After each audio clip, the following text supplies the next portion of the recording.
Are we ready? We are ready. Thank you. All right. Good evening. Good evening, council. Good evening, staff. Good evening, members of the public and consultants. And welcome to this special committee of the whole for Thursday, May 25th. And we will start with the land acknowledgement. Okay, thank you, Mayor Donovan. We would like to acknowledge that we are meeting here today in Kespuktwik, one of 7 districts of Mi'kma'ki, homeland of the Mi'kmaq people. We acknowledge the treaties of peace and friendship, and we thank the Mi'kmaq people for their generosity in sharing their homeland with us. We are all treaty people. And Deputy Mayor, if you would move the approval of the agenda. I move that the agenda for today's special meeting be Approved. Seconder, Councillor Elliott.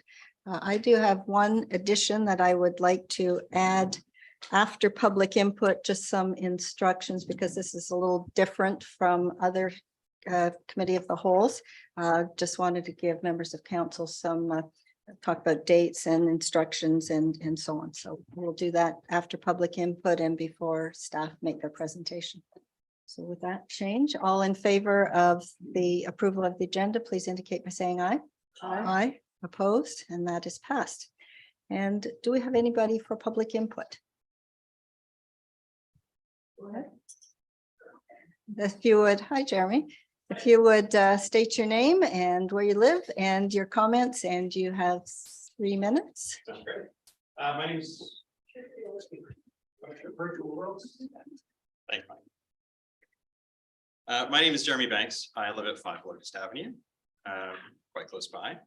I just wanted to comment today on the high cost of free parking. I'm really excited to see the discussion you're going to have tonight. But one of my concerns going forward is that Wolfville has a parking issue, but more importantly, it has a transportation issue. And the development that is being conceived tonight at 15 units per acre for the new development lands would require approximately 1,400 parking spaces if each dwelling unit just had one. That's 1,400 parking spaces. Just some quick math. That's 180,000 square feet. That's 180,000 square feet that could be turned into houses. That would create, that would generate a budget of about $36 million in housing. That's kind of nuts. And that $36 million in housing could generate an income for the town over $500,000. And I bring that up because the high cost of free parking means that, you know, if everyone just had a 1,000 square foot house with that requirement of parking, you're saying no to 180 houses. You're saying no to having public transportation paid for by those 180 houses and the property taxes they create. By requiring parking on this development to be similar to how it is in the existing town of Wolfville, you're making it so that not only do we still have a spare minimum transportation system for those who don't use cars, but we're ensuring that the future of Wolfville will continue to have a transportation system that's terrible, that requires you to have a car, and that requires people to have the income to have that house and that car and pay for that property and pay for that parking space. That's kind of nuts when you think about it. That's an extra 180 parking spaces. That's $500,000 in property tax revenue. $500,000. That's a local transit system if you want one. Thank you. Thank you. And Noel? I think I saw your hand up. Thanks for raising the table for me because you know I'm useless at it. It's good. Noel McQueen, Fairfield Street. Is The creation of new zoning areas, the RMF and the RLD4, and the allowance for current R2, R3, and R4 zones to be changed to higher density zones that may include 50 to 80 unit buildings and may be 4 to 6 stories high, are forward-looking changes in favor of the development in favor of development that promotes greater population density and generates the potential for great change in existing will-fill neighborhoods. In the spirit of supporting changes while respecting existing neighborhoods, I present the following friendly amendments or additions to the LUB and the MPS for your consideration. Any new development adjacent to or in existing neighborhoods must consider the following 6 criteria. 1, most development begins with groundworks. No groundworks in any development should be initiated before a plan to control water runoff into adjacent properties is submitted, approved, and completed by the developer. Developers are financially responsible for compensating adjacent property owners for water damage caused by lack of adherence to this requirement. 2, established access to sunlight in adjacent properties must be respected by developers, especially in instances where adjacent properties have solar panels, greenhouses, gardens, and structures such as deck and pools that have been positioned to take advantage of sunlight. 3, the groundworks of any new development must respect established tree root systems of trees on adjacent properties. Surveys for tree roots should be undertaken before any groundworks are approved. Any disturbance of established tree roots that causes the death of mature trees on properties adjacent to new developments must be addressed by the financial compensation from the developer to the property owner up to 3 years after the development is complete. 4, steps should be taken to ensure the overlook potential of any new development does not severely impinge on reasonable privacy expectations of established adjacent properties. Required minimum setbacks, greenery buffer zones, and window directionality should be considered in respect of established property owners and new developments. 5, any consideration of changing existing zones to higher density zoning should only be done in consultation with all affected property owners, hopefully by written notice to an invitation to a meeting. The opportunity to give meaningful feedback before a zone change decision is made by Planning and Development and Council should be embedded in the process. 6, as R1 is the only zone immune from zoning changes that will significantly impact population and structure density and other factors that directly impact quality of life, R1 zone properties should be required to pay higher property tax than all other residential zones. Thank you. Thank you, Noel. Do we have anybody online? Mike or Dave? And are those people, we're just doing public input. Did anybody who just walked in the door want to? Oh, Carolyn, yes.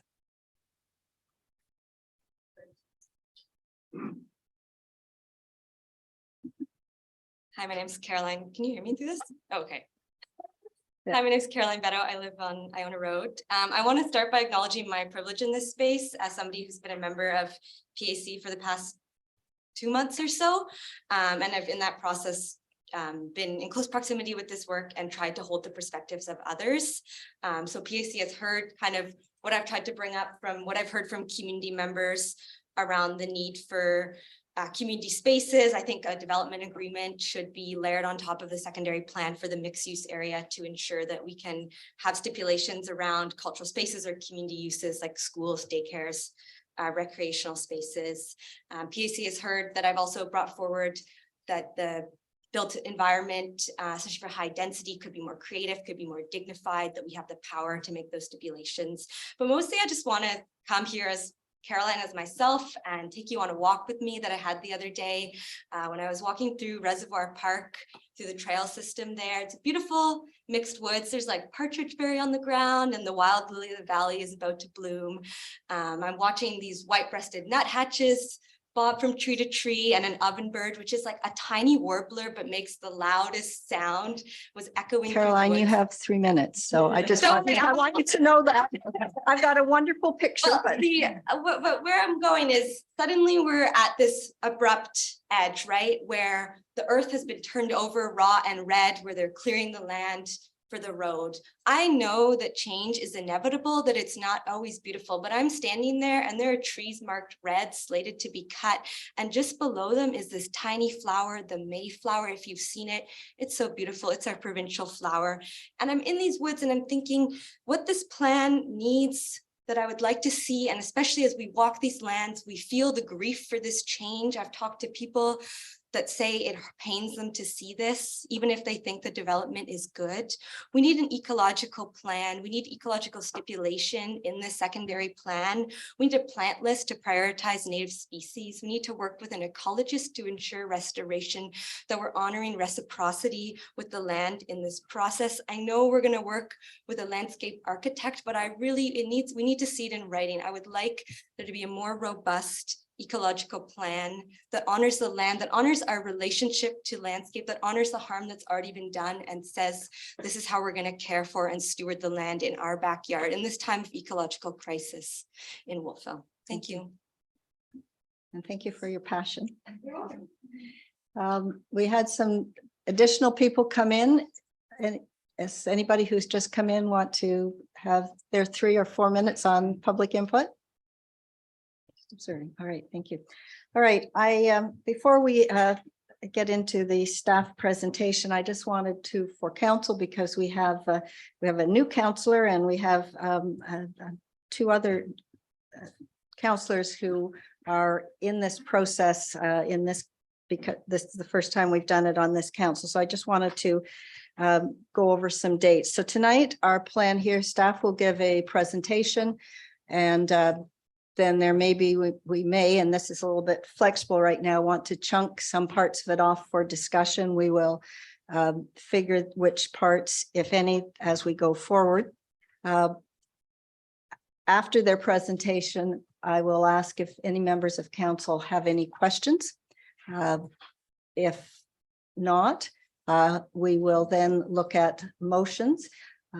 I will ask all members of council if they have any questions first, and then we will do comments. And we haven't done this in my term so far, but I will wait till everybody has made their comments, and then I will pass the gavel to the deputy mayor and to make my comments, and then she will hold the vote and then pass the gavel back to me.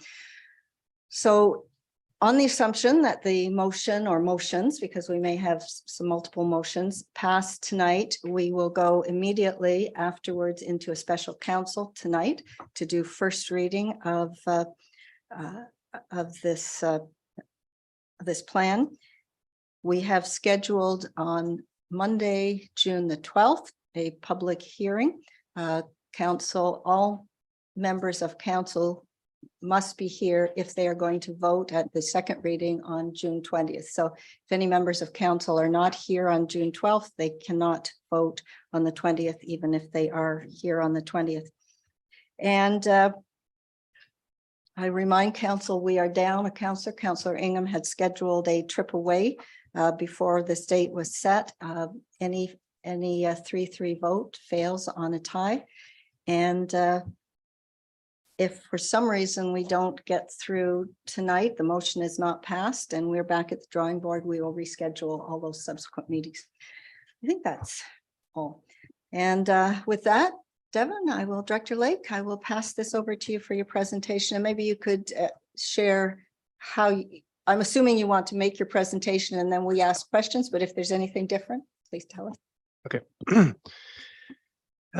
Thank you, Madam Mayor and Council. Just one moment to get set up here. I am here with Rob LeBlanc from Fathom Studios. Most people know him. And just again, my name's Devin. Mike's going to share.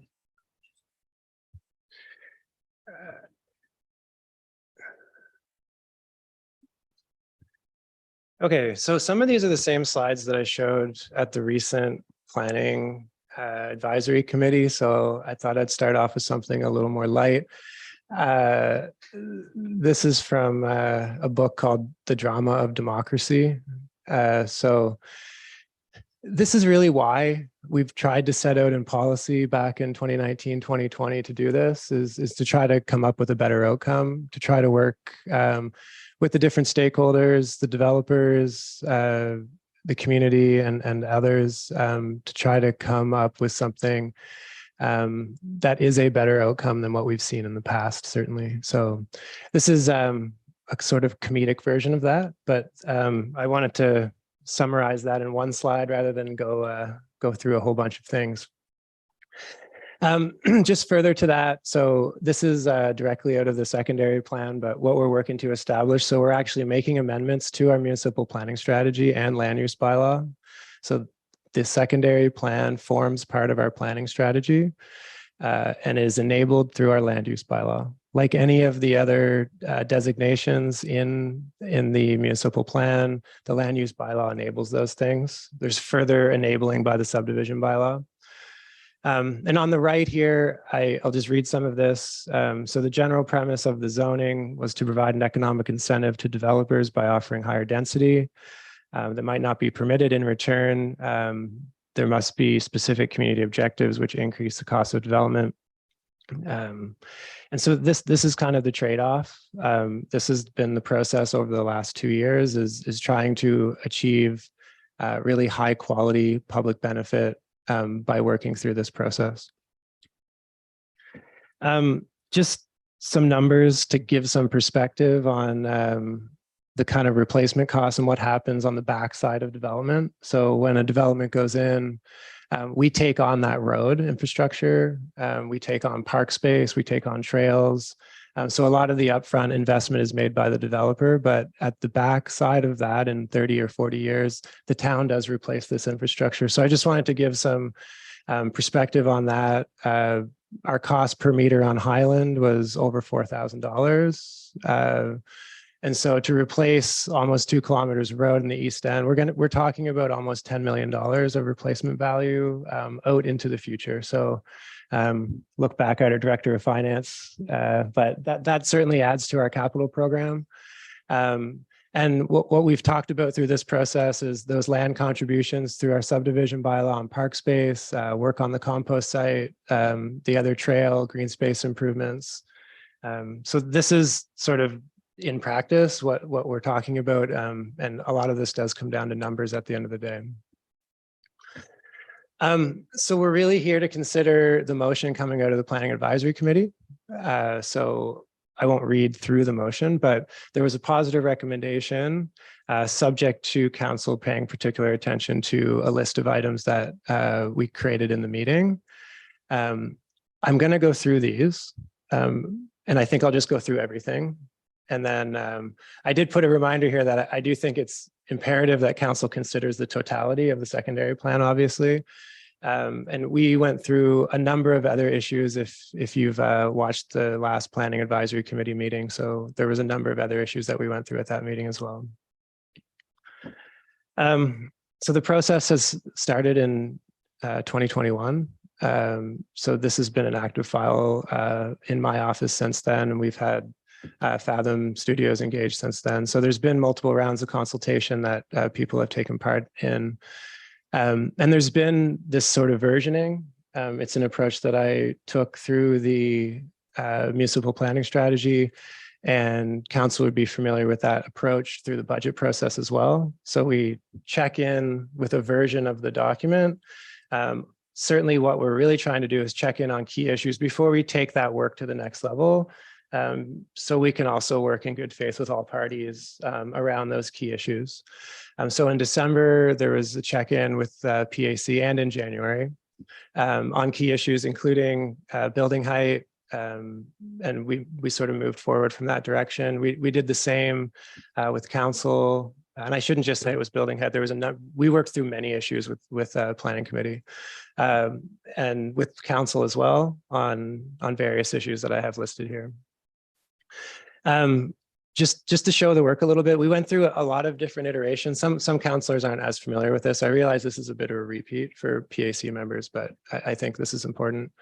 So we started really early drafts, working with developers, working on overall yield, working on getting that 10 units an acre and what that could look like, and starting to define the public space and the road network.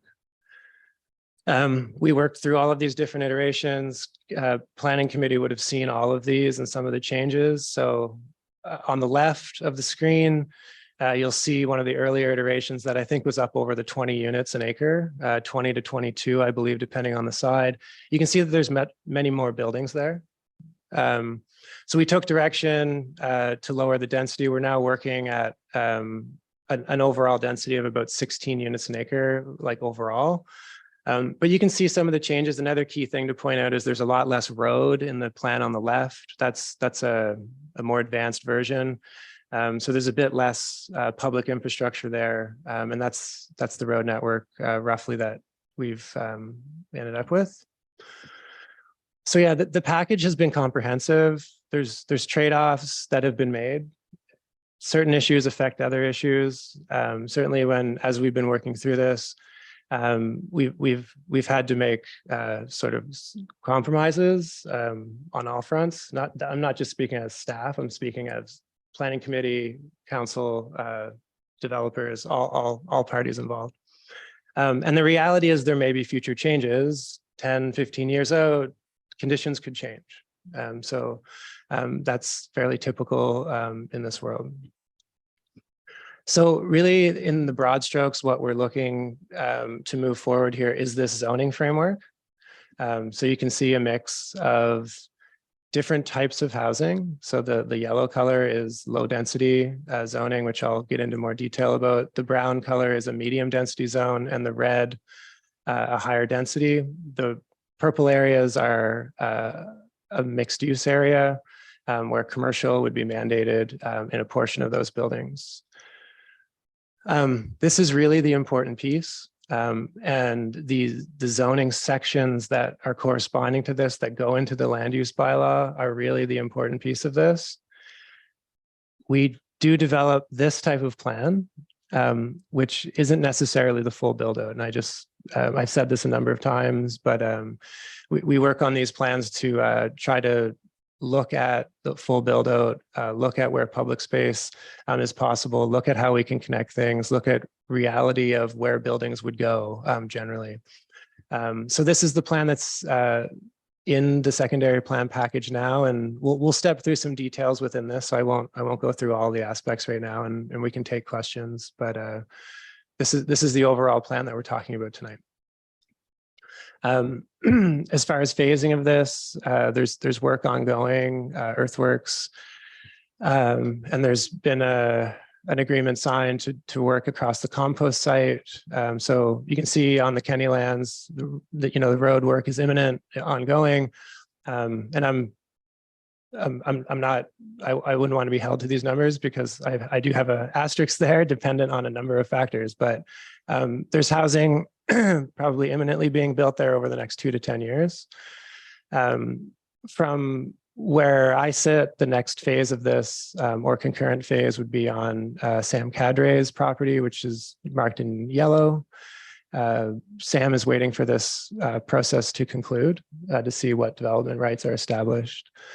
The orange area is actually owned by 2 different property owners, neither of which are actual property developers. So it's a bit unknown how that will play out. Both are waiting for this process to conclude. And in the red area where our mixed use area is, there are some long-standing homes along the frontage, larger parcels that are owned by those homeowners. So I wouldn't expect that area to take off right away. My advice to them has been to wait for this process to conclude and weigh their options at that time.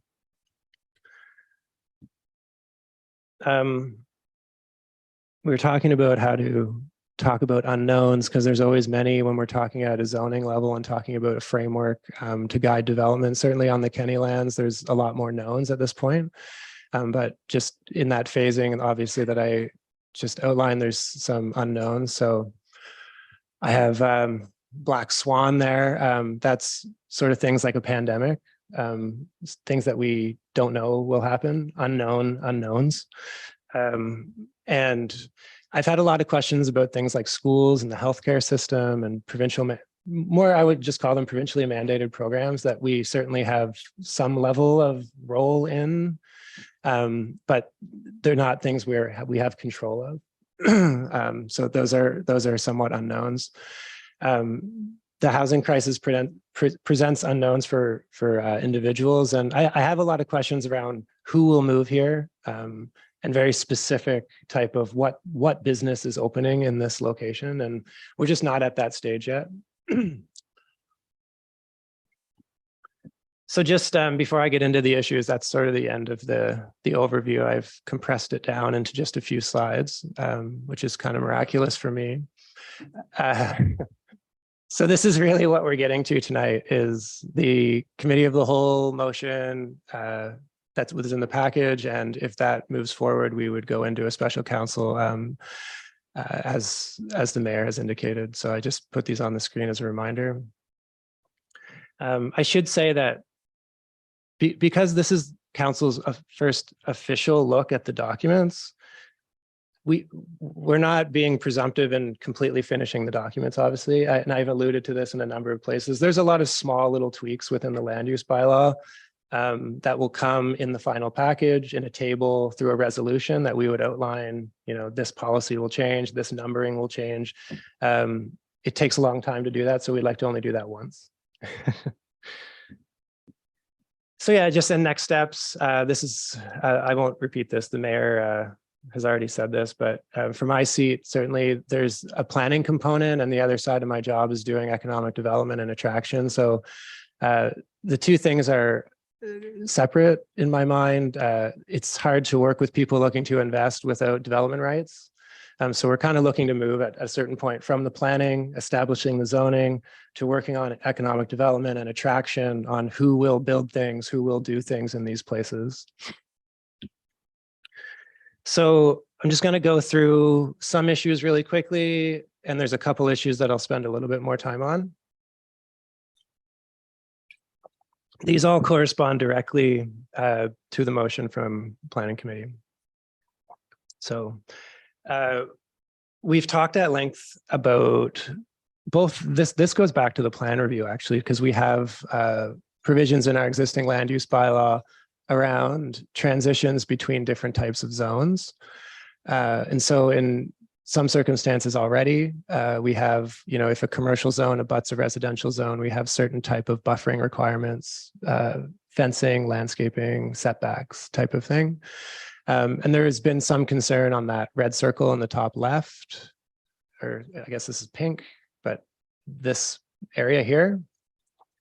And I have a bit of a summary at the end about feedback from PAC and what I am anticipating some of the comments to be tonight. So I think that's something we'll address in the final package is having some additional buffering, additional landscaping, or making some small changes to the zoning. As you can see here, you can actually see that there's a low density component buffering on the Bishop lands. That's quite a large parcel that's there. But I don't want to just focus on that one area. There's a lot of transitions on this site between different zones, between these two sites. So these apply more broadly. We did have a discussion about the mixed use area backing onto Olson Pond and the sort of a park space moving into a more commercial oriented space and some of the things we can do there. So that's something that we want to address, just to say that up front. This is a repeat from Planning Committee, but I just wanted to go through a bit of parkland realities. So in our subdivision bylaw, we do require 10% parkland contribution. That's either through land or cash value. So that is something that we must do. It's in our municipal plan, it's in our subdivision bylaw. And this is administered through either taking on land through a servicing agreement, taking on easements for things like trails. We are doing a parks master plan, which is actually great timing from my perspective on some of the parks and being able to take those to another level of detail around park types and amenities. That's an ongoing process, so we can pull all of that in. Some park development will be done by the developers. I have an example of a viewing platform here. We've talked about with the owners of the Kenny lands about that. And again, that's regulated through a servicing agreement, taking on parkland and talking about certain preparations of the land and also some level of amenity. This is a new piece. When I first came here around street trees, we would often just take, well, we wouldn't take anything. We would require trees on private property along the frontage. In this, we're actually requiring street trees in the right of way, which is a much better outcome from some of the issues that we've dealt with. Olson Pond and other areas will require detailed design. So some of the drawings that you're seeing are, I would say, fairly rudimentary at this stage, but those are areas that do require detailed design. And every multi-unit site, and I think this might have been what Carolyn was referring to, does require a landscape plan. So that's something that we do by site plan approval, by development agreement, and councilors are familiar with that. We would have a landscape plan in these packages. So there's a couple different layers of detail that we're trying to sort of explain. The zoning, site level detail that we would get into, and then the master plan that we've prepared as a concept. So just to explain some of the parkland and one of the issues that came up and was fully supported at the PAC was creating an additional connection from the Kenny lands over to the Maple Ridge lands. So you can see generally where that is in the green arrow. Have had some preliminary discussions with the owner of that, who seems open to an easement. And so that's something that in the final version, we would actually draw in. You would see a green band going through and figure out that connection. But through the servicing, part of what our municipal plan requires is that these types of public benefit as part of these developments are carried out by the developer. So that'll be, again, something in the servicing agreement that will be a requirement.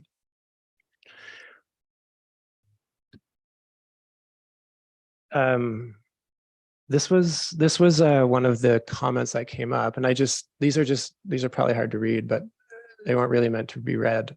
So these are from the secondary plan. These are different areas of analysis that we do on the front end. So at the PAC level, they would have seen these back in October or September, even in the summer. So this is really preliminary analysis, trying to understand what's happening on these properties. And as we've gone forward and understand some of the constraints and looked at areas that are being developed and areas that are being preserved, it's mostly along the water courses where the land preservation is happening. And I think that's consistent with much of what has been a tradition in Wolfville as you go from east to west across town through the Acadia trails. I know that's a really well-used walking area. So as far as what land we have the most impact on, we've really gone out of our way to try to really preserve those. Rob, do you want to speak to this piece a bit as well? Yeah, I can say that probably the first 20% of the report is really that environmental analysis that looks at all the thematic mapping and overlays them to get a better picture of areas of sensitivity and areas of potential development.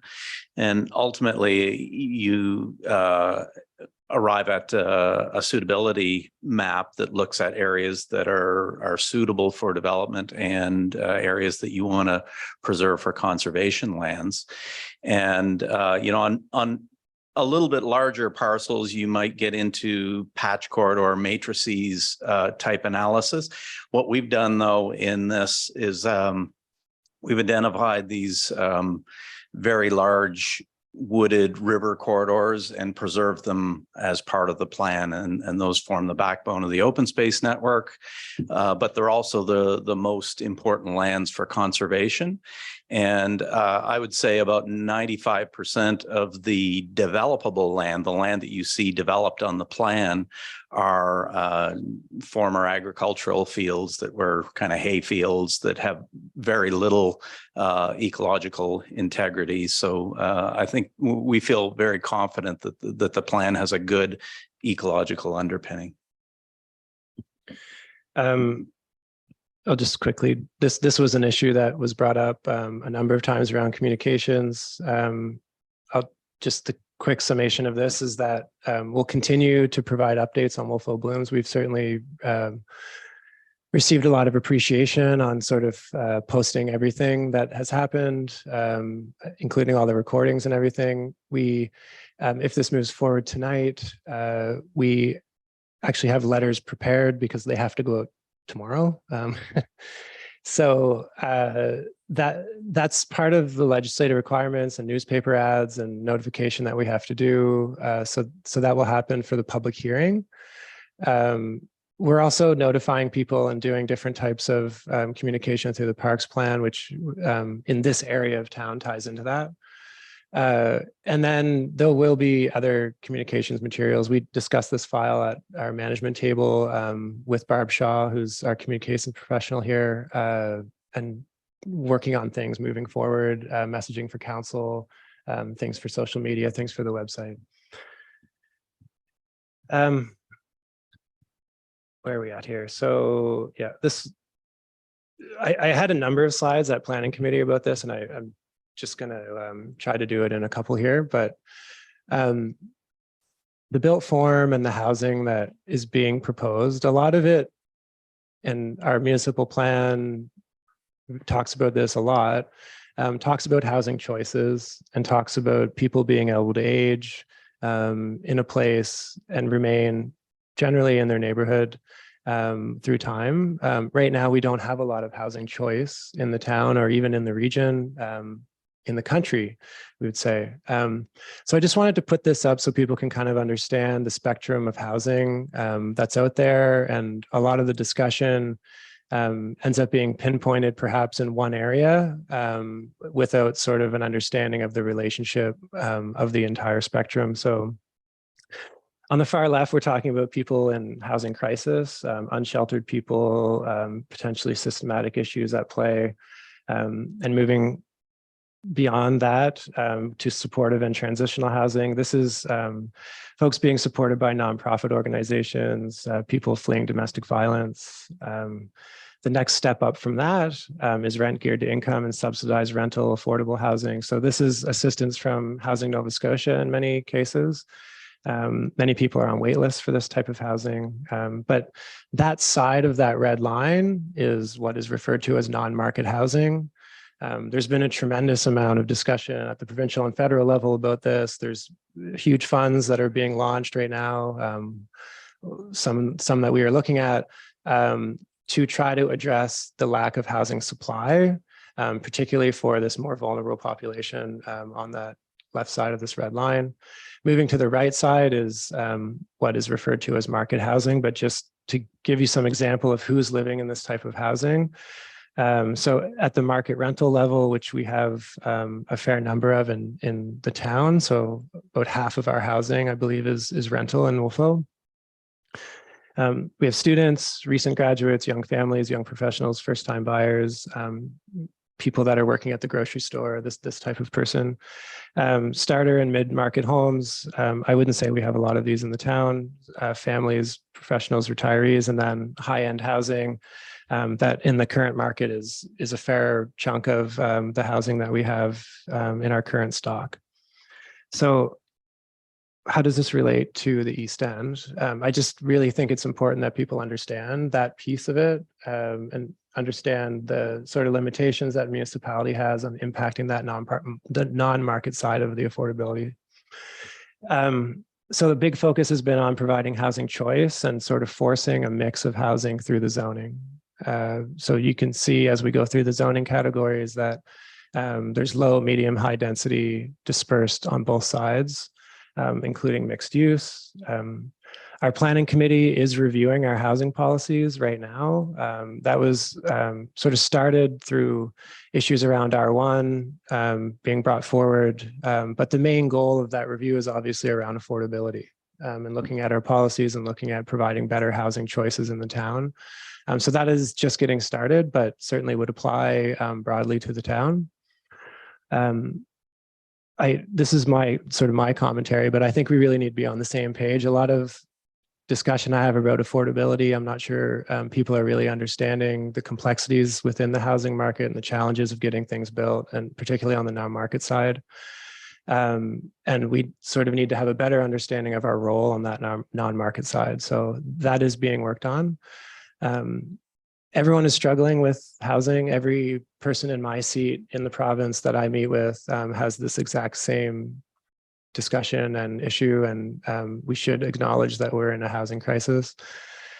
There is built-in affordability that we've that we've worked in here. So there's smaller lots, there's smaller units, there's density and economies of scale, acknowledging that new construction is very expensive. CMHC financing, Housing Nova Scotia programs will inevitably be used given the financing environment that we're in at this point.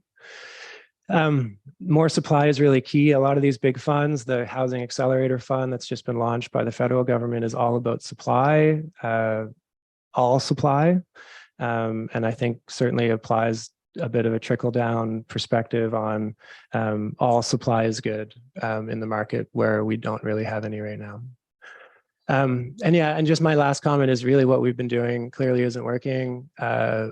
We're really up against it on the housing front. So bringing more supply on in a timely manner is incredibly important right now. Just a couple of pieces on traffic, because a lot of my discussions on this file have been about traffic and parking. A lot of my discussions on every file are about traffic and parking, to be honest. But just to summarize this in really broad strokes, and one of the folks that during the public input was alluding to some of this in a way. So we've done traffic analysis as part of this, but I think we should acknowledge some of the active transportation improvements that are coming to the town and how that can influence behavior, driving behavior. We have carried out a microtransit feasibility study.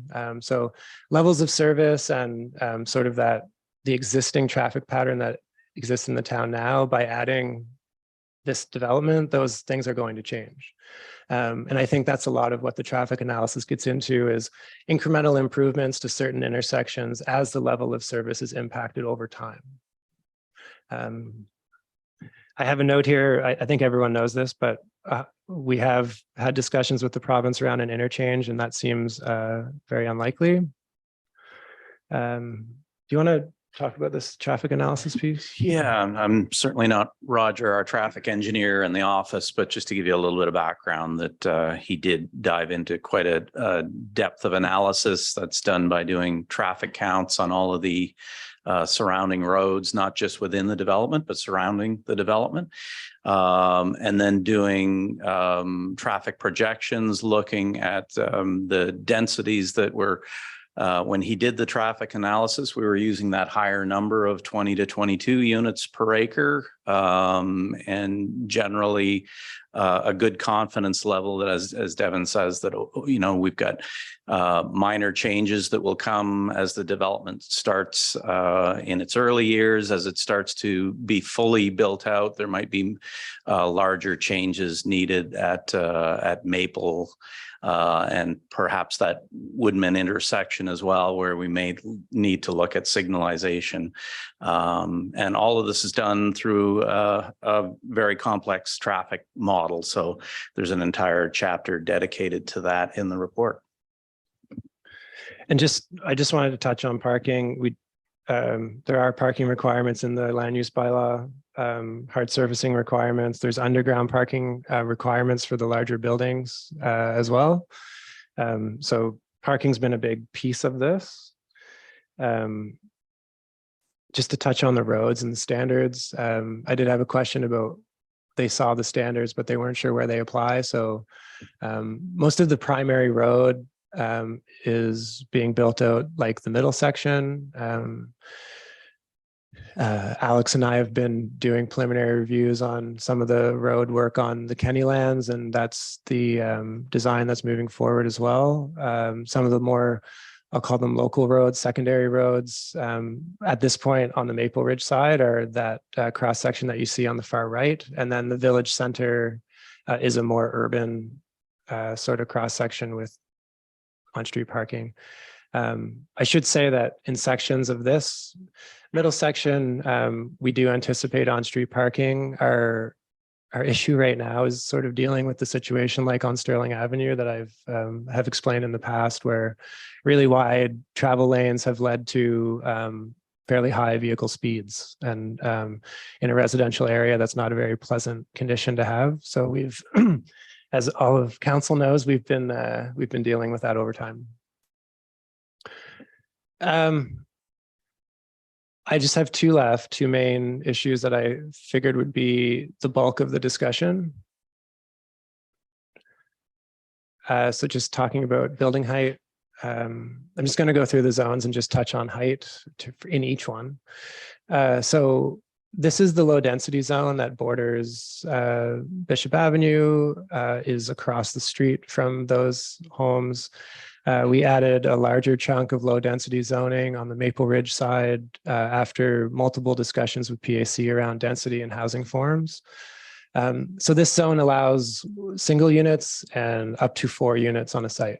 So it's small-ish townhomes, single homes, duplexes is the type of form that's envisioned. This is very similar to our R2 zoning that we have now. As far as what would be expected, it's a 3-story height limit. We have a medium density zone that we've introduced, and you can see in the little inset map, I think those are really good little summaries of showing the variety of housing that's enabled on both sides of Maple Avenue. So this on the Kennyland side is really at the entry coming in to the north of the site. And this enables townhomes, sort of 5 units plus, up to smaller apartment buildings, 3- and 4-story apartment buildings up to 50 units. So something similar to Woodman's Grove apartment buildings. And so this is a 4-story height precinct. The high density area is really just in one fairly small section of the plan, which is, you can see in the pink area. So this is a 6-story area. I'll talk a little bit more about this on another slide. But this is an area that was largely defined by the view plane protection that I think was great policy development at some point before my time. But through developing and defining that view plane, looking at areas outside of it for this larger building form was important. There's really nothing else bordering this. There's green space essentially all around it, being Reservoir Park and the ravine. The mixed use zone is limited to the area off of Main Street. We did have, and I should have mentioned this before, we did have a number of other sites zoned as mixed use in previous iterations, and there was some sort of some pushback around levels of commercial at the time. So the mandated commercial area, so there must be commercial in 50% of the ground floor of these buildings.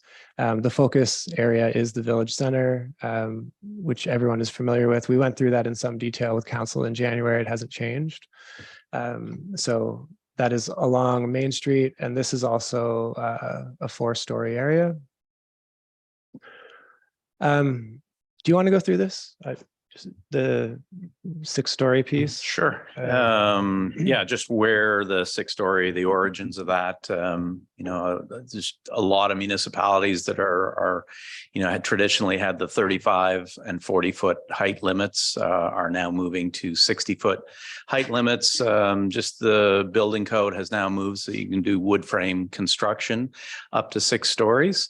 And I guess one of the other benefits of that slightly additional height, and I should say that as part of the 6 stories, we've built form requirements to reduce the massing of those buildings. So we have bordering any roads. There's a step back at the 4th story. So if you're on the sidewalk, it really feels like a 4-story building.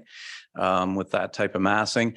And there's also very detailed articulation guidelines to make sure that the building is not one giant Lego block. It's really has the built form requirements will require really high quality design. So that's kind of where the other piece is. At one point we looked at kind of an 8-story scenario didn't have a comfort level with that. We modeled out early in the process a 4-story. And as you move to kind of the lower stories, it just means that we require more buildings to achieve the same density. So if you can imagine a 4-story version of this, where on our illustrative plan, we're showing 5 buildings. If we move that area back to a 4-story, that would likely be 6 or 7 buildings. So it starts to consume the open space that we work so hard to try and preserve. And there's a few other points here. I won't read them all, but places like Lunenburg and other municipalities are also going in this direction. This was also an item that we brought to PAC and did take direction on around this building height. Yeah. So this is just that sort of massing. We wanted to outline some of the sloping site examples where buildings being built into a hill may yield slightly more building height or less building height from one side or another. So we just wanted to be clear on that in these renderings. So this is the last section. So sorry to be fairly long-winded here, but I think this is all important to go through. So I just want to talk about commercial space and the village square idea that we worked through as part of this plan. So this is walk times, average walk speed. I think it's probably debatable whether someone can walk in 10 or 20 minutes, but on average, we're using here. So from the very edge of town, you can walk downtown in about 20 minutes. From the edge of the Kennylands, some could probably walk downtown in 10 or less. But we're dealing with a very compact form within the 6 square kilometers that we're already dealing with. And through the plan review, we talked a lot about diversifying our commercial offerings. So that's both in the downtown and trying to enable more commercial in other parts of the town. So this village square concept that we brought forward, it was very much in keeping with conversations that have been going on for many years. In the overall town sense, I still think there's a lot more work to do, and we've brought some of that preliminary work forward in the downtown around the C2 zone and trying to have a better transitionary commercial zone. So I think there's still a lot of support that can be lent to the downtown and conversions that can happen in the downtown that can beef up our commercial offering. There is a smattering of other commercial or areas that are getting to a critical mass where the market is sort of signaling that commercial use would be viable. So I'm just pointing at areas like the West End in the future, like Woodman's Grove, the East End, obviously, and areas along Main Street and other areas. This is just some of the earlier iterations of the plan. So you can see some of the mixed use that we had built into the plan earlier on. There was some pushback around whether we should have more commercial or less. We are offering the opportunity for commercial in a number of sites that I'll outline, but the sort of mandated commercial is focused in the village square to the north of the Maple Ridge lands. When we develop these pro formas, if people are wondering, these are really assumptions around potential commercial outlay that could come at full build out. So we're making assumptions to try to get down to those bottom numbers around total density is really what we're trying to build out. You can see on the Maple Ridge side, there's an assumption around 4,000 square meters of commercial, and on the Kenny side, an assumption around some commercial that people would opt into in the multi-buildings as well. These outside again of the mandated commercial, there is no requirement for commercial there, just to be clear. So the focus through this process has been around local services. So things like daycares, convenience, bakery, other services.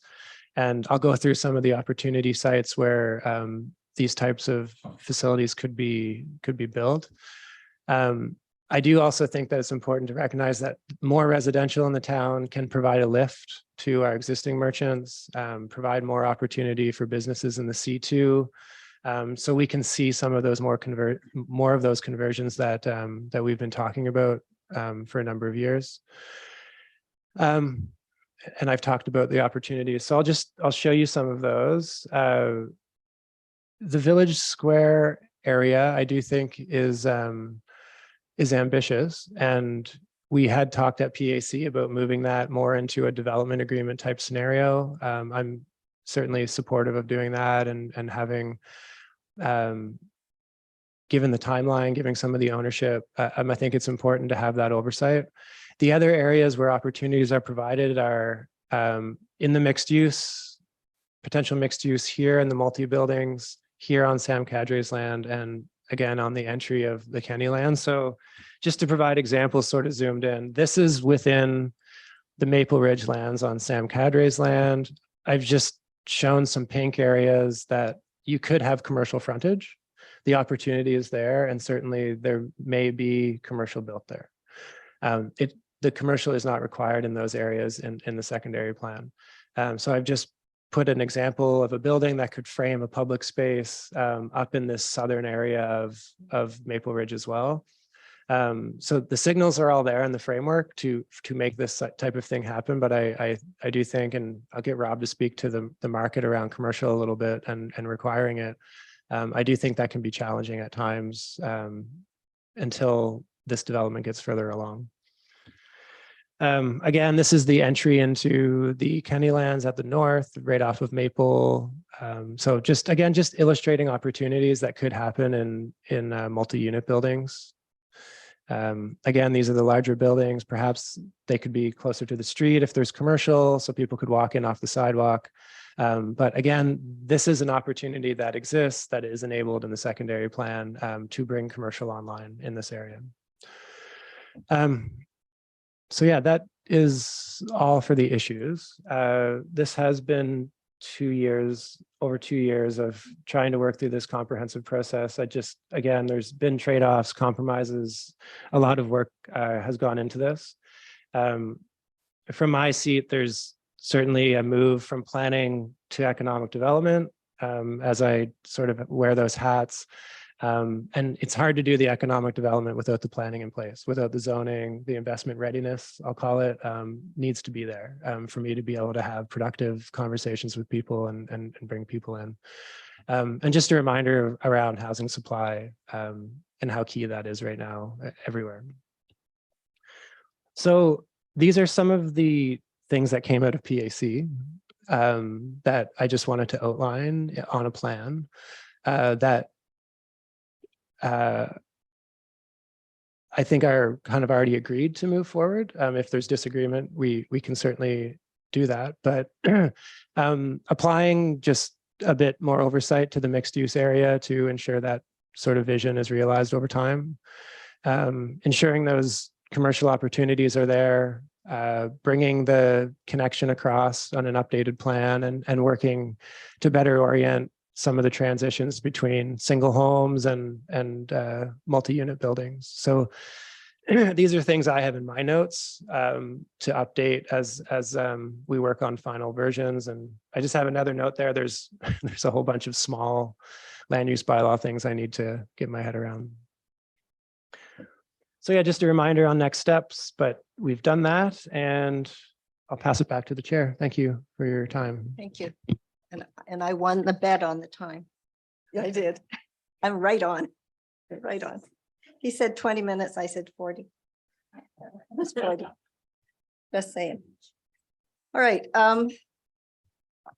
Normally I would say, are there questions? I'm going to ask council, are there aspects like big chunks that you want to ask questions on and do that way rather than being all over the place? What is your pleasure? Or do you care? You have questions. Is there any big chunk that anybody on council just really needs to dig into right now? Or are they more general? Councillor McKay? Yeah, I've got some general questions. Okay, we'll do general, if there's not, for example, if we've already talked about height and it's not something that we're all struggling with, that's what I meant by if there's something specific first. Or you have a lot of general questions. Both?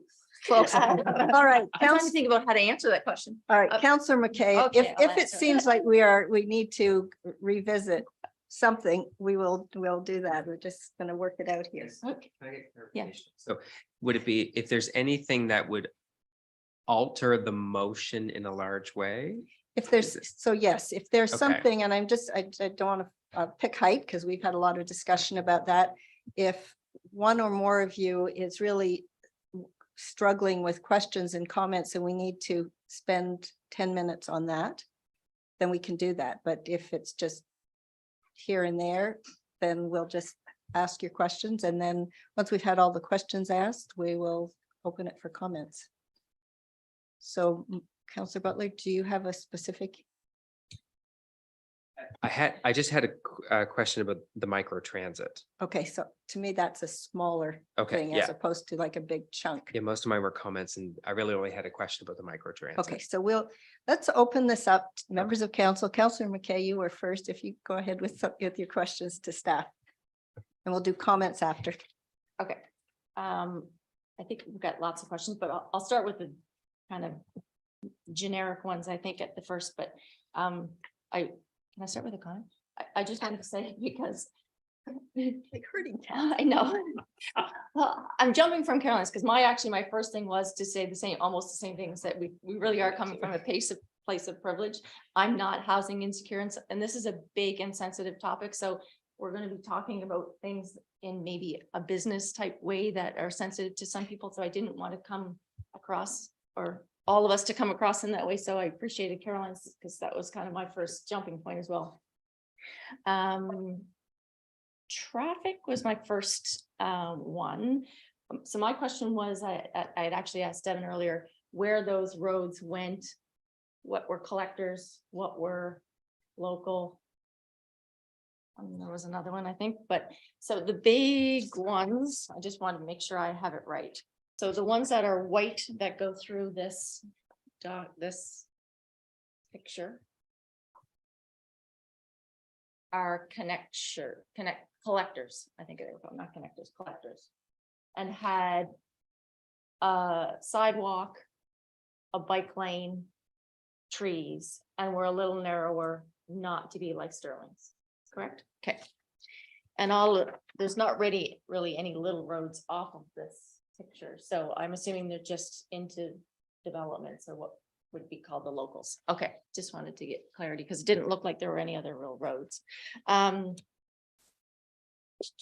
Where does our AT plan sit? I know it's been a bit since we've talked about it. And we had funding, I think it was touched on at PAC too. So it's still in grant. Correct. And we hope that we'll have some kind of announcement in the coming weeks about where that grant sits.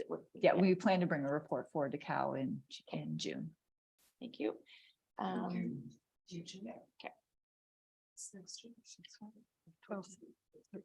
And maybe I'll try and go in topic because I also had a question on transit, micro transit, the same as Councilor Butler did, as to where that would sit and where does the intermunicipal service agreement sit with King's Transit, because I know those two things sort of went hand in hand.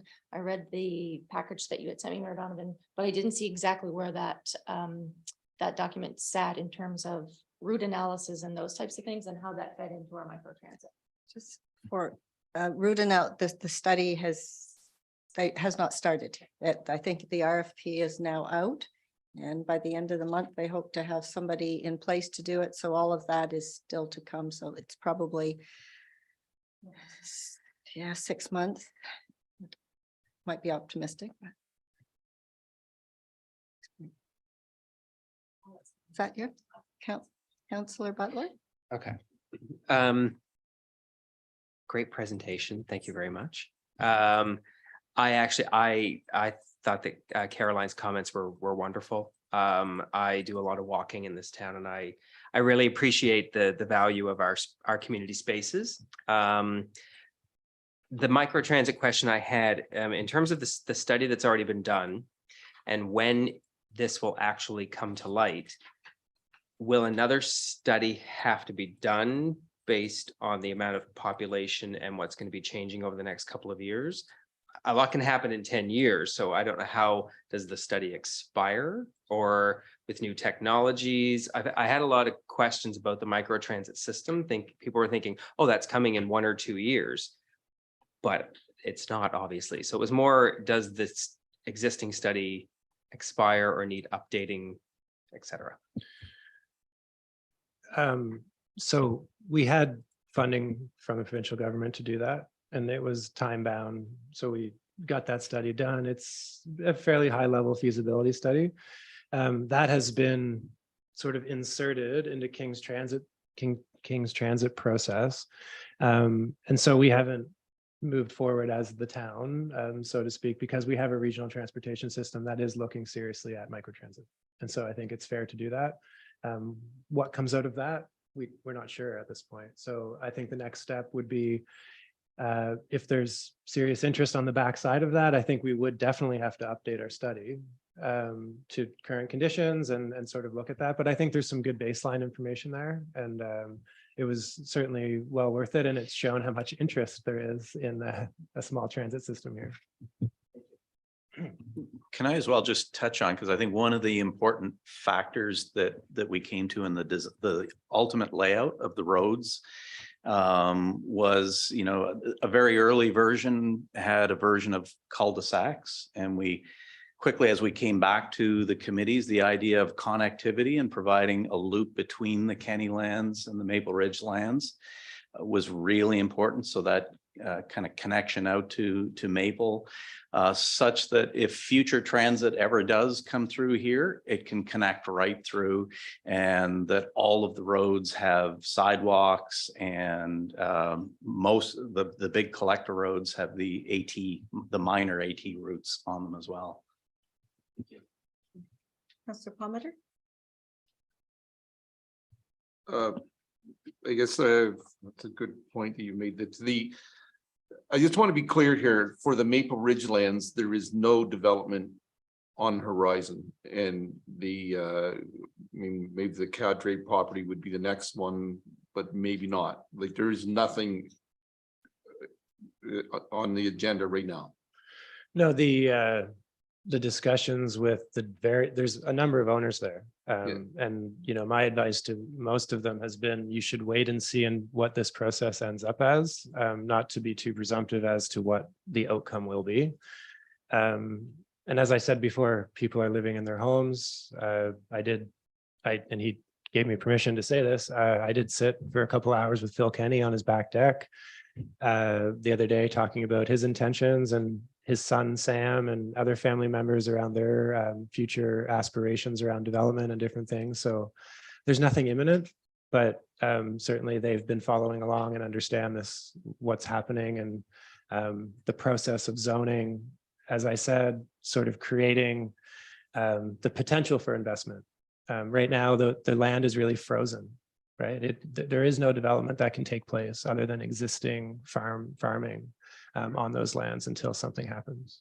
And I want to be clear, when you address the 101, you don't think, your opinion, I heard it's an opinion at this point stage, that there will be no exits on Gaspereau or Highland either, right? I don't think that any of those will happen myself, but what's your opinion? Well, what we've been told is that just with controlled access requirements, they would have to do a whole bunch of expropriation with their current layout of an interchange, and those weren't the people we talked to anyway. That certainly they weren't interested in that. There was a bit of room on Maple, even still fairly complicated, and it wasn't something that they were looking to pursue. So, no. And as far as the development of these, as far as what we're going to do for power up there, you're talking about underground power at this point for both properties, for all of the property. Yeah, we've had issues where people are bringing three-phase power up into larger multi-unit buildings across challenging terrain where things have gone overhead in the past. And that's what we are doing in the West End. So we've gone through that, and that's what's in our planning documents now, and everything else is an underground expectation. That's already in our planning documents. That was existing. Yeah. Okay, good.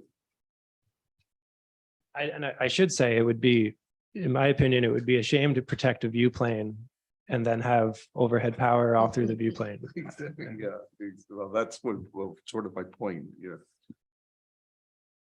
Okay, I don't know if I will get anything right now, but we'll let it go now.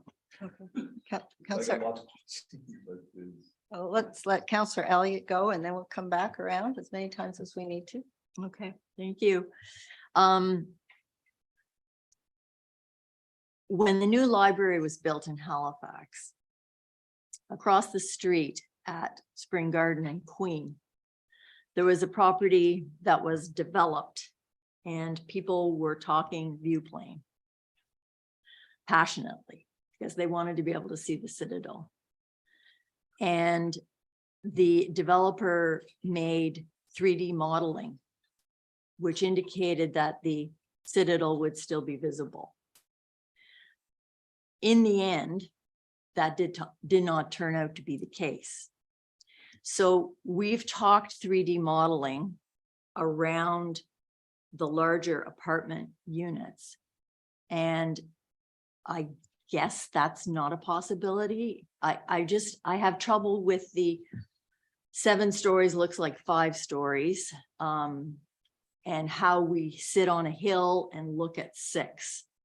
So do you think that 3D modeling would help, or is it too expensive, or is it not feasible? Yeah, I recall that whole discussion back when Danny Chedra's building was built across from the library. They had just used Photoshop to Photoshop in the buildings. There was no, it was kind of at the dawn of some of that new 3D technology. What we have been able to do is, in the intervening years, we've got really detailed LiDAR information. We've done the road profiles for the proposed road that's come up. And we have really accurate modeling information. So we've taken the massing model and we actually have it in Google Earth, so you can see from that viewpoint now fairly accurately. The buildings don't have a whole lot of detail. They're primarily boxes, but the intent is to show that that view plane has been preserved. And so I feel very comfortable that that technology works as it should today. So you can quote me, yes. Yeah. Yeah. Okay, sure.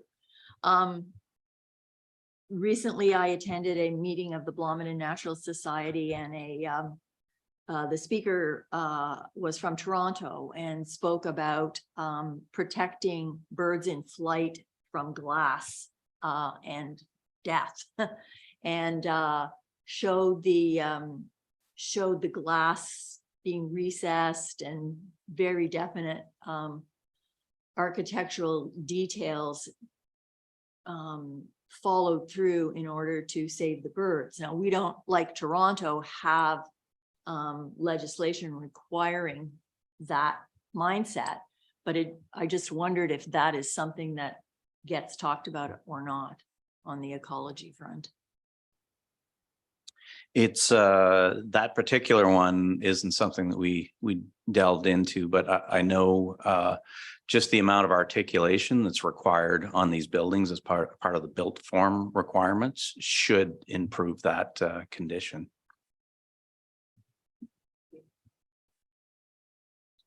Councillor McKay. Just to follow up to Councillor Elliott. So I went back and watched the couple of PAC meetings just to get a better understanding of the process that they had gone through and the thoughts. So 3D modeling, I think, was talked about a couple of times, maybe in January or March, or one of the ones back there. And council didn't see that, I didn't see it at PAC. So the 3D modeling, or the technology that you're talking about, Rob, is on Google Earth. And did we see that? I mean, maybe PAC saw that too, but I didn't. I was just trying to see, did I miss it? So the rendering that's provided in the report used that technology. So we created a three-dimensional tin surface of the proposed terrain. We modeled that accurate location, and then we modeled the real building heights and the step backs that are required as part of the new form-based codes. So that you see that one rendering is the one detailed view that we created. It takes about a day and a half to do one of those things, so we don't have a whole bunch of them. But that was built on a model that we put into Google Earth. I don't think we've made that public. I don't think we showed that at any point, but it exists, and it was the foundation for the rendering that's in the report. And that one is the one where there's people on the platform. On a that view looks deck. at- Yep, Okay. yep, that's right. Can I follow up to that one? What in the plan of build out of that, to preserve that view plane, where in the timeline does that platform deck be built?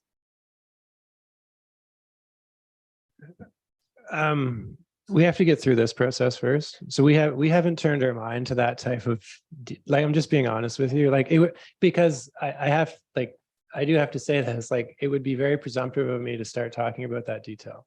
I do. I have to respect the will of council to get through this process. That is certainly something that the gentlemen that are developing the Kenny lands, we've had discussions about that. And that is something, but as far as timeline, I can't tell you tonight. Yeah. Deputy Mayor? Thank you, Mayor Donovan. I just want to refer back to the water courses and the land preservation. It was one thing that I was really happy to see in this plan. And it was also part of the trade-off at PC when we talked about the building height and the increased greening of the space. And so what I'm interested in seeing is ways that we can make sure that those water courses and the green spaces that have been identified are maintained as such, that we're not going to look at developing those 25 years from now or 30 years from now. I'd like to see them in perpetuity, to be honest, because I think one of the things for me, and I do acknowledge that the 6-story height was a unanimous decision by PAC. We all was thoroughly discussed and we all agreed on it. And I was part of that decision. And I felt comfortable with it because I think these green spaces are very, very important when we're talking about high density. They're important for people's mental health, and they're important for people to be able to step out their door and have access to easily. So the question, thank you, Mayor Donovan. The question is, what can we do to ensure that those green spaces are maintained as water courses and land preservation green spaces, for me, in perpetuity? So those are either owned or will be owned by the town as part of green space contribution. We've put conservation easements on pieces of land before. In the West End, we've worked through a process of doing that. I think it's a good, actually, I hadn't thought of this, but it's probably a good question for as we get into the parks plan, as far as long-term perpetuity, as you're saying, because my initial answer was going to be, well, they will be zoned as park. And zoning can change. The other issue with some of those areas is they can't be developed. We have setbacks from water courses as well, so that's been dictating a lot of this. But yeah, I think that's something that we should definitely bring back into the parks plan discussion, because that doesn't just apply to these lands. It's something that people are concerned with on other parts of town too. I just think, can I follow? As a Question? The comments are coming. Oh, gee, okay. People have questions. Now, can I just chime in just for a sec? I hope they're more than maintained. A lot of those rivers are now in culverts and pipes and underground, you don't see running water on a lot of that. So I'm hoping that, kind of a long-term plan is a river restoration, some kind of conservation and daylighting of those water features so that you can see them. And Which water features are you referring to? we're referring to kind of the Kenny Creek. I don't know if that's the formal name, but in the report, that's what we use, Kenny Creek all the way along, and the Maple Ridge stream that runs through the agricultural lands. So there's really two main water courses that cut through both sides of the property. Yeah, but the Kenny Creek is not a creek. Right? That's not a water feature, right? Let's establish, are we talking about the creek that runs through there? By Maple, yeah. But that's not all season running water. Yeah, that's again, because a lot of it is in a pipe and we don't know a whole lot. We've walked along there and, quite often there's not running water. So how do we restore that? It's been infilled over time and engineered. I think the point about the water courses, some of them don't agree. They don't have water in them. And we have a number of these in town, but when we look at some of these natural systems, when we get 100 mils of rain, these are very active areas that take on water and drain and really help water flows more broadly in the watershed. So that's the maintenance of them. They may be dry most of the time like they are now. But the sort of preservation of them or the reinstatement of some of them is so that when we do get these big events, particularly with climate change and things that we're planning for, they can operate. Because the one behind your house, it flows through the culvert at Main Street eventually and keeps moving. So it does channel water through there. It's just at different times of the year, there's maybe none. So I think, were you thinking that we're referring to some flowing river that's going all the time? Yeah. Believe me, there is none. Yeah. There is none. Yeah, I could see. There will be. Is that, do you have another question? I just want to make sure that we're not talking about a flowing river in my backyard, because there is no flowing river in my backyard. Yeah. Okay. But your lights. Councillor McKay. So I think we're all struggling with the questions / comments part of it, because my question is going to be then, what if, so I'm gonna start with the statement. again. I was going to go to the comments. As soon as I asked my questions, I was going to go to comments. So if there are no other questions, I have two, and I think one you have answered, and it's I was going to ask if there's going to be a crossover with the parks plan and this, because, and what I heard you say is there should be, and some of these things that we have concerns about, they will be addressed. More specific one, and we did get some correspondence that came to council and also to Director Lake about the properties on the Kenny lands in the north. I think they're just G, I, and H. And I recall Director Lake at PAC, you said that those were just block buildings, kind of worst case scenario being 4 stories, but it could be towns, could be semis. The people, and they make a great deal of, I mean, I understand their concerns. The people on Bishop who have potentially a 4-story building behind them, and the people on Maple and beside you, Councillor Palmer, could have a 4-story. My question is it possible to look at that zoning? And I don't know if you need to, I don't know that you need to make a different zoning, but be a little more prescriptive about what parts of that, so that they are towns or 3-story townhouses, or like Blomidon Court where you have 2-sided townhouses because of the slope. Is that a possibility to address the concerns of those adjacent? I can commit to speaking with these gentlemen in more detail about those areas. I knew that was something that would come up, and I think that deserves more conversation. And I think there's been multiple ideas floated on that. And I was explaining to the mayor at one point, we do show the highest use in the zoning when we do the modeling for the most part. So I realize that that probably was a bit jarring for people. I totally get that. Those are my questions. Any more questions? If not, I will let Councillor McKay have the first comment because I can see she's just finger on the button.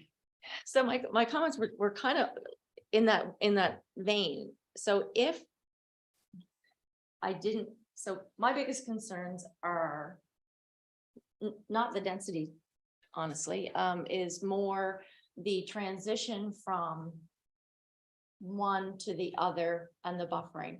I think, and the rollout of how these things happen. What I learned from the West End was, I don't think we communicated that rollout well.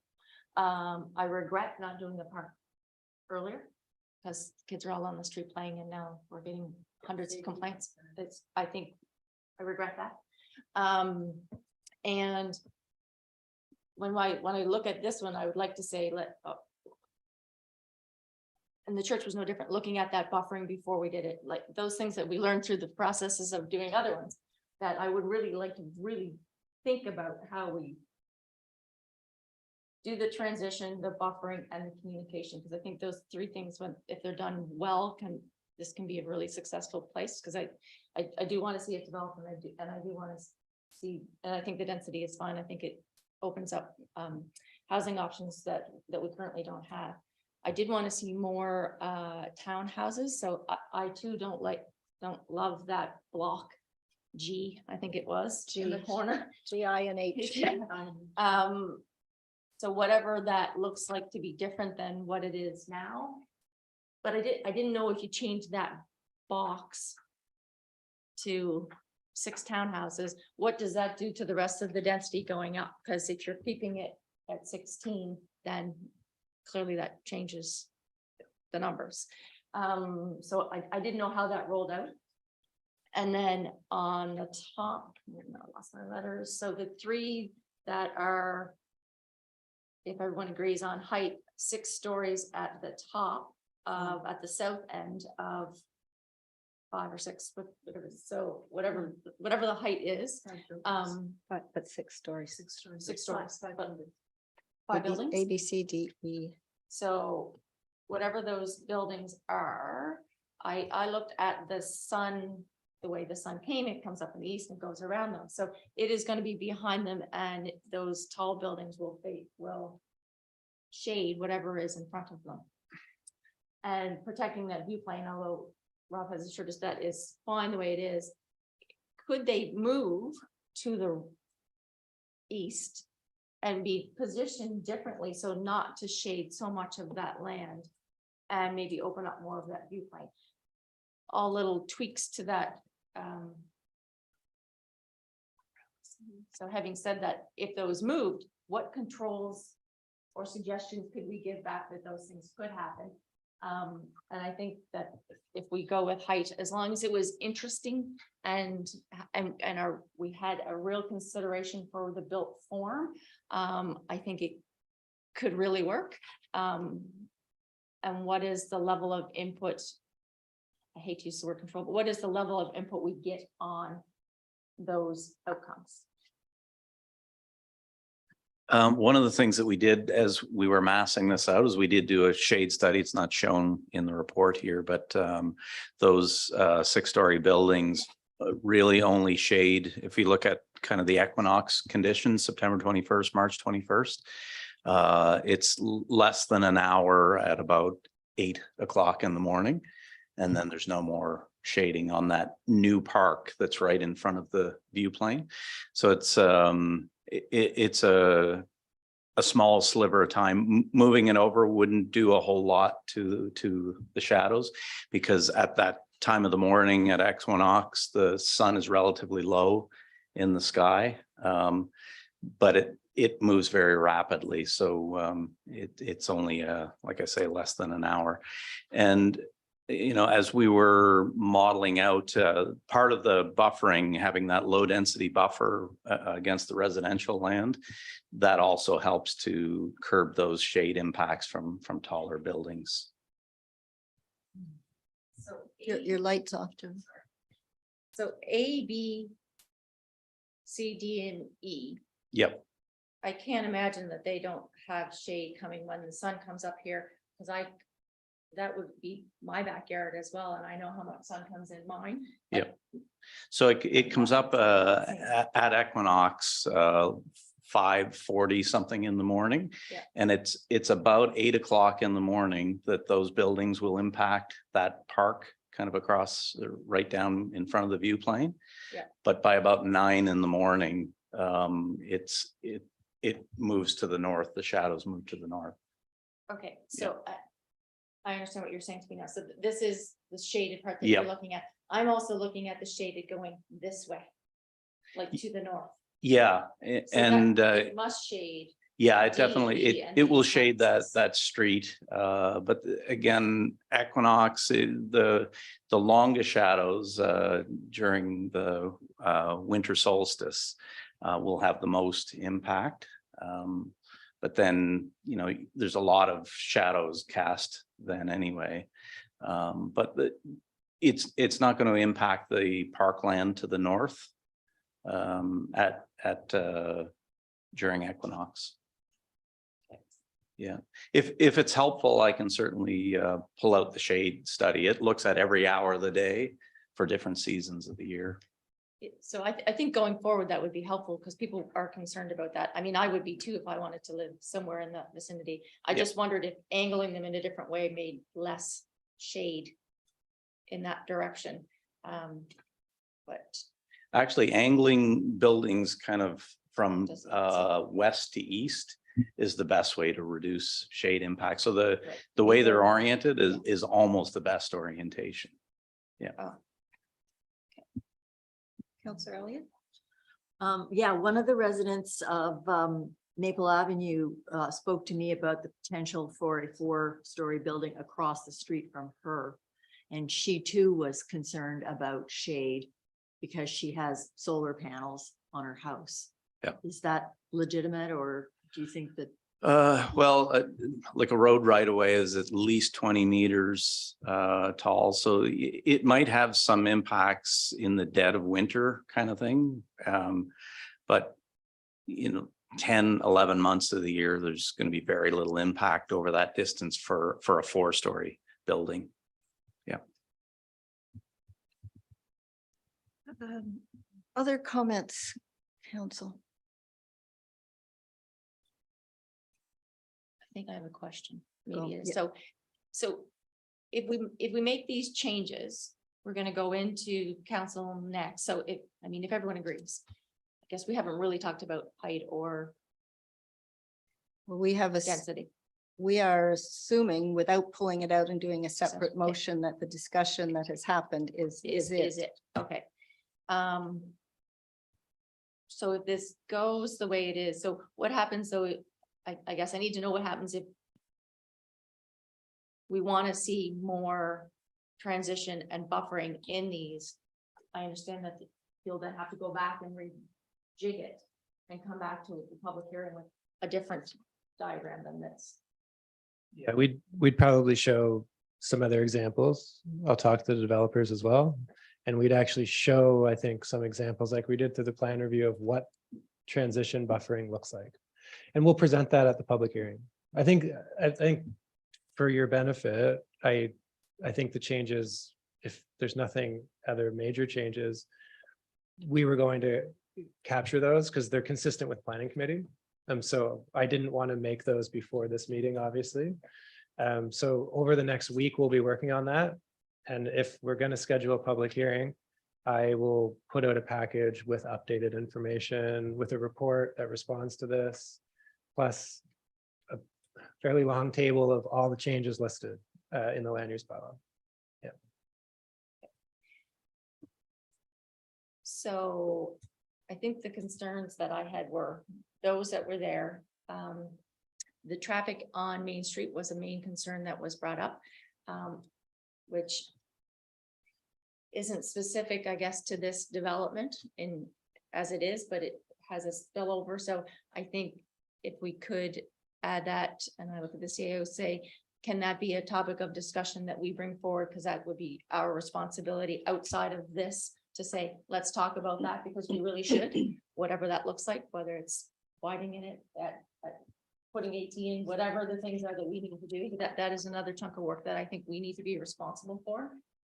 So I'd like to see that.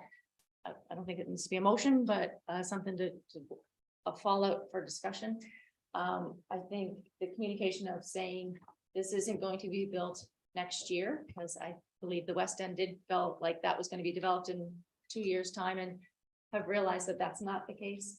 I'd really like to have this some input on when the parks and that platform comes up, because I think that'll be important when trails are gone and people are still looking for some space to be outside and do those types of things as that begins to build up, that we have that in the plan and can communicate that, because I think that would appease people's minds, mine as well. But I look forward to those changes, because I think the density, like I say, I'm okay with the density. I didn't love the height at first, but I'm coming to be okay with it. I think, and as long as the shading and that all works out, that we can see that, then I would be all right with that. I do love the green space being preserved as much as we possibly can. So, and to make sure I got it right, it is 5 stories, 6 stories, that 6, okay, 5 buildings. 5 buildings, 6 stories. Thank you. Main Street. So I hope this makes council feel better, because I know you take a lot of questions about Main Street and about traffic and about the 4-way stop. So since I've been here, every year we've talked about it. And really just to really sort of dumb down the work that we've done in the recent traffic work, it really talks about a level of service, and the level of service currently is considered acceptable. And so this type of development will certainly change that level of service as it gets built out. And that's like the Maple and Main intersection as well. That will put pressure on our capital program, which you discuss every year.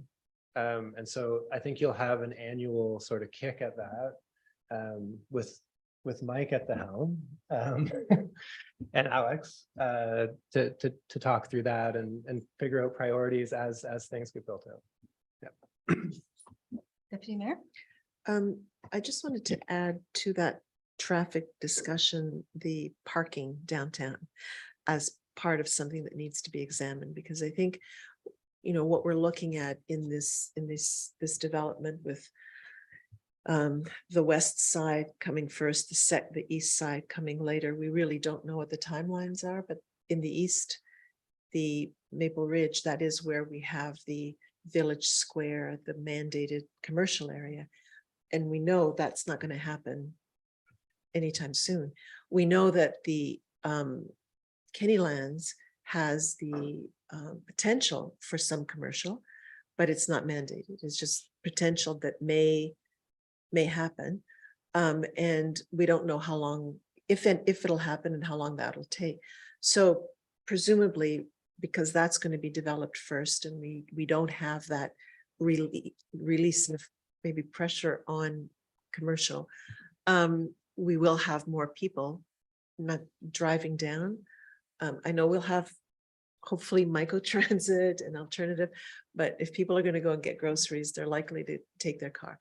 So I think we need to plan for what that means for parking in the areas downtown, at least in the next couple of years, because I think there will be added pressure, not just for traffic flow, but for all the annoying parking things that we already have issues with. I think will just become magnified. Councillor Butler? I tried to do this on my own. I'm very visual. I'm a very visual person. So I could think of every example of building, so I could kind of piece it in my head what it would look like on your plan. I cannot think of an example that would cover the 6-story with the square footage. So that I could, like, is there somewhere in the valley that this type of look exists that I could place it in my head, like Miners Marsh was mentioned, but that's only 4. I couldn't think of a place that I could visually take from one spot in the valley and place it in here, just to visualize what it looked like in terms of square footage. Is there any? Or is this like a whole new concept that is, but like even? Do you mean I've the- driven into Halifax 6 times in the last, like, The 4 days. individual building The scale of 6 actual stories and how big it building is? Scale, as if like. So if you here- go down South Street in Halifax, across from Dalhousie, around the architecture school across from there. I was down there the other day and I was noting there's a number of 6-story buildings there from the 70s and 80s that are, they're not like soaring examples of architectural excellence, Okay. but they are 6 stories straight off the sidewalk. And I think it gives you a good idea of scale. Okay, There's a lot of much bigger buildings down in that area of town too. the apartments that are on the land that used to be the old Horton High School. I'm not sure. Those are probably 5 or 6. Those are 5 or Are they only 4? they're only 4. I think Knowles Okay. buildings at Miners Marsh are 5. Are they 4? One is fine. One is 5. Okay. We checked today to try Oh, to did do you? exactly that. Because I was thinking there's gotta be one locally that I could go and just look at and say, that's what's going to be, there's gonna be 5 of those placed in that little, well, not little area, but, and same with like the actual footprint of it. But nothing's coming to mind right off the bat. Not off the top, no. Okay. There's a ton of that scale in Halifax. Okay. I'm just trying to think of something that is, I'll get back to you. Okay. Well, one of the things. I You could making just- a comment or? Oh, Is gee. Mike finished? but I wanted to respond to Councillor Butler, and I wanted to refer back to what Councillor Elliott said. We did drive by Miners Marsh this afternoon for that very reason. And most of the buildings are 4-story. There is one that's 5. And I think what surprised us was we really had to look for that one and we had to count. And it was across from one that was 4, and it really didn't feel taller than the 4. I think, and it was more elevated. So that was very confusing to me, that it was higher up in terms of the land, and yet it didn't feel. So I think there's so many factors in this and how this will feel because of the elevation. And one of the things that made me feel a little more comfortable is that those buildings are at the back of the development. They're not at the front near Main Street, and they're backing on to land that goes up. So it's, I don't foresee, and I could be shown to be wrong, that they're not going to be as glaring high rises as, the other thing that I think makes them look smaller is that they're flat roofed. If you look at Woodman's Grove, those buildings look massive to me. They look much bigger than what I saw today at Miners Marsh. We also went to the buildings behind the old flower cart to try to get, just in case they were, but they're not, they're also 4. And they have underground parking, but they have huge, wonderful balconies. But again, they're flat roofed. And I think that the design will make a big difference in terms of whether or not they will feel like massive buildings, because Woodman's Grove have these very high peaks. So even though they're 4 stories, they really look more like 5 or feel more like 5, and they're wide and they're big. So I guess and we did have this discussion at PC, I think, around Woodman's Grove. And the idea was that by making these 6-story buildings occupy less of a footprint, they're going up by 2 stories, but you have more greens, but they wouldn't feel as massive.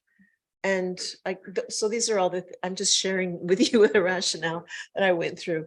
And I guess so much of this is to be determined because it will depend on the design. It'll build on the architecture. So these are things I guess we're going to have to look at as we move forward. Is that a comment? Just a comment. Councillor McKay. So I think that comes back to all of the things that would make us all feel comfortable. I don't speak for everyone, but is this to get to the point of being comfortable with the hard ones, which were density and height, that if we have a good process going forward to say, this is what they're going to look like, and these things are going to preserve, and the quality and the way we live and the transitions and the buffering all comes together in a way that is congruent with this, the way we live now, or the way people feel like they have that good quality of life, then that is, it's the feeling that goes with it. It's not, and what that built form gives us as a feeling. And I, because we all live here, I think, for the feeling of it. So having the input into those changes moving forward will be key.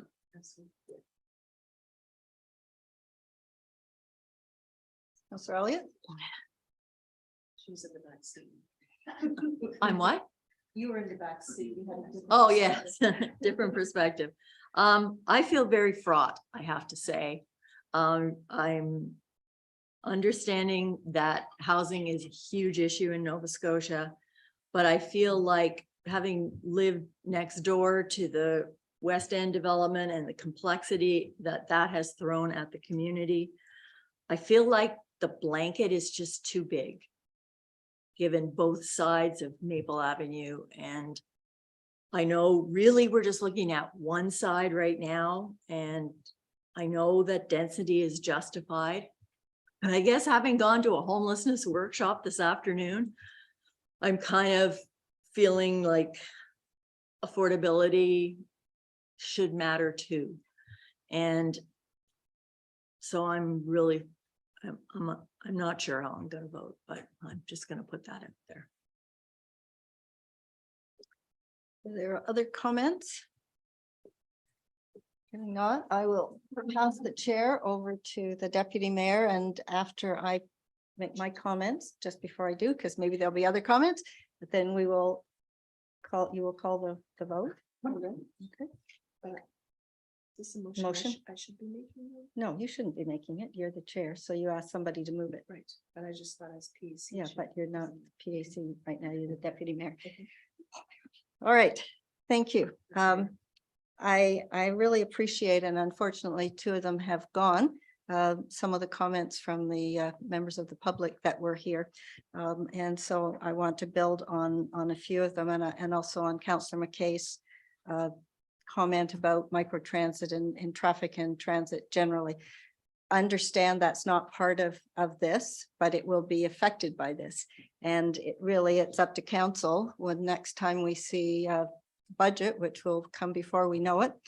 If we really are truly concerned about that, then we're going to have to look at that, and we can't, I don't know what's going to happen with the King's Transit study or whether it will meet our needs, but this is clearly an issue.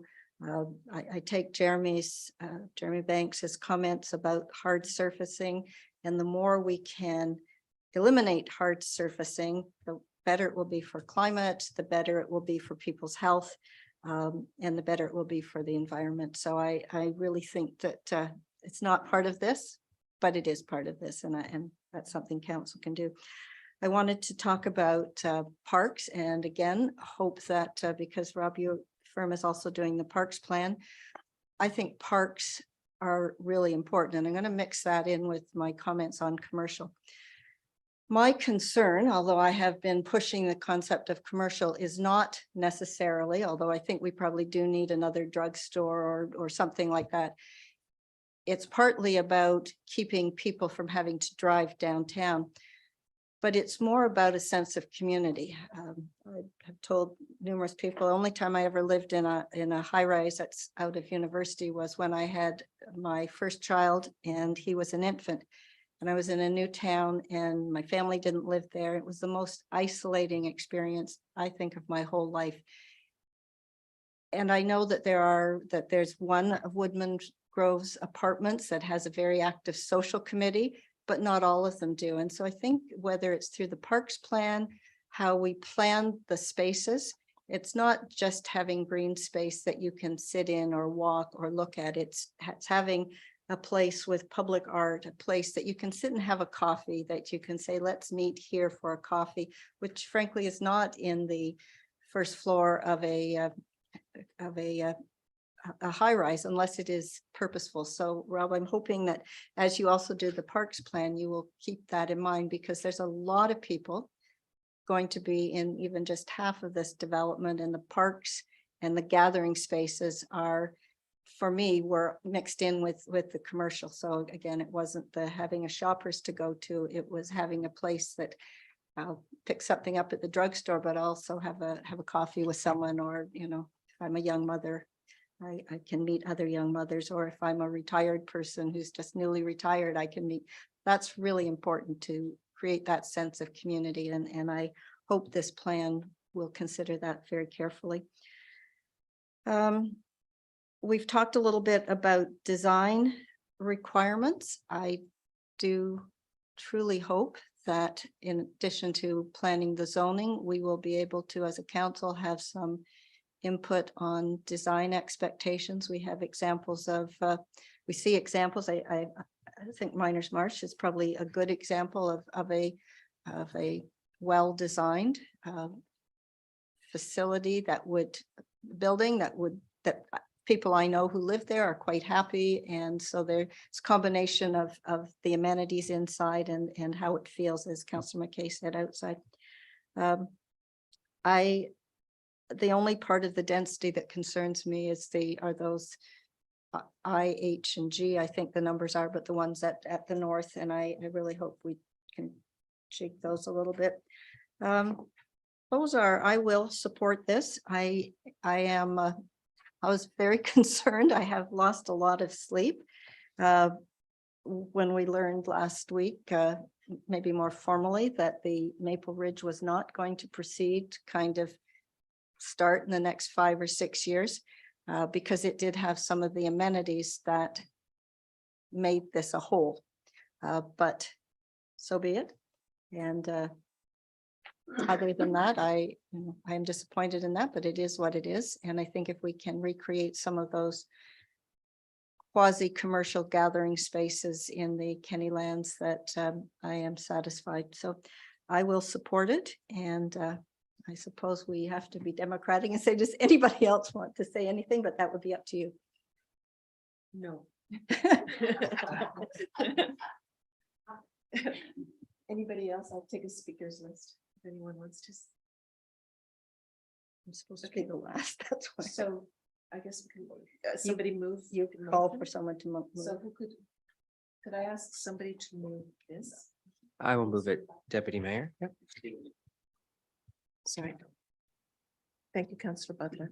I move that Committee of the Whole recommends to Council that first reading be given to the amendments to the town's planning documents outlined in the East End Secondary Plan, and that a public hearing be advertised for June 12th, 2023.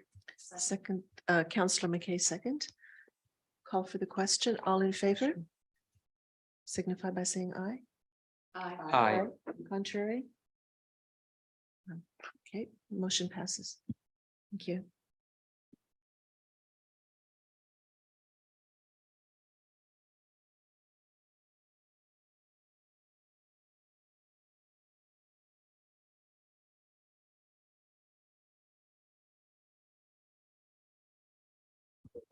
Thank you. Thank you, council. Thank you, staff. Thank you, consultants. Is there anybody here for public input? Hearing not. Motion to adjourn, please. I want to make a, that's okay. Motion to So adjourn. moved. Councillor Butler, Councillor McKay, all in favor, please indicate by saying aye. Aye. Opposed? That is passed. And do you want a 5-minute break? Or I don't think council will be very long, right? It's just basically that motion again. All right, let's just go right into a special meeting of council. All right. Welcome, everybody, to the special meeting of council on Thursday, May 25th. It's so nice of you to join us this evening. Deputy Mayor? I would move that the agenda be approved as circulated and or amended. Seconder, Councillor McKay, all in favor indicate by saying aye. Aye, opposed? That is passed. And do we have anybody for public input? Going once. Okay, so Deputy Mayor, as the chair of PAC, are you prepared to move the motion for that we just passed? So I would move the council approve first reading. Oh, wait, let me just turn the slide on. I move the council approve first reading be given to the amendments to the town's planning documents outlined in the East End Secondary Plan, and that a public hearing be advertised for June the 12th, 2023. Seconder, Councillor McKay.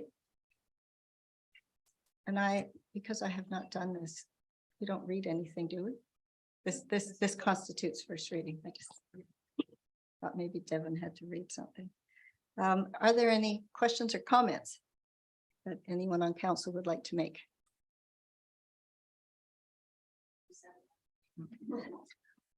All right, are we ready for the question? Or would you like to make your comment? It's not about this. I just wanted to thank the PAC committee publicly, because this has been a very long, hard process. And we have a new committee that came on in January. We had a former committee where these difficult decisions around height. We had former Deputy Mayor Una Proudfoot chair the committee. I'm now chairing this part of it. So we've had a lot of change in the committee. But I must say our discussions have been very, very thoughtful, and I've really appreciated the time and effort and the consideration that every member of that committee has put in. So I just wanted to recognize the work of the both PAC committees. Question? All those in favor of the motion as read, please indicate by saying aye. Aye. Opposed? And that passes. And so we will have a meeting, a public hearing on Monday, June the 12th in this room. I will be away. Can I participate in this? Could I have a motion to adjourn, please? Councillor McKay, second Councillor Butler. Excuse me, council, we have a motion. All in favor, please indicate by saying aye. Aye. Opposed? We are adjourned. Thank you.